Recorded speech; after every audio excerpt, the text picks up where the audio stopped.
आज की कहानी का नाम है चूं चूं चूहा।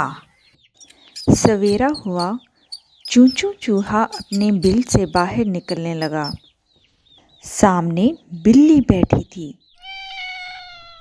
चूहे ने सोचा, मैं बाहर निकला तो बिल्ली मुझे खा जाएगी। बिल्ली कहने लगी, प्यारे चूहे, बाहर निकल आओ।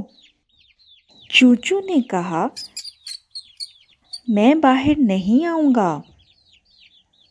बिल्ली ने पूछा, क्यों?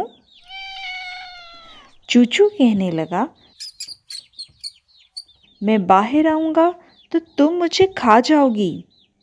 बिल्ली ने कहा, अल्लाह ना करे, मैं तुम्हें क्यों खाऊंगी?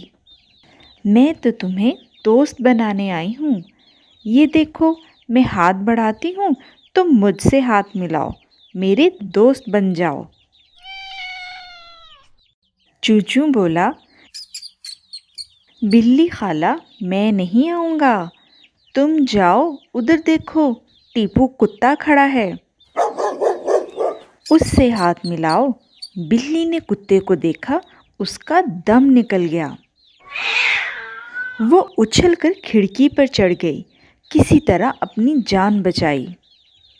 अगर आपको उर्दू की कहानियाँ पसंद हैं तो मेरे चैनल को सब्सक्राइब करें, वीडियो को लाइक करें और अपने दोस्तों के साथ शेयर करें। Thanks for watching.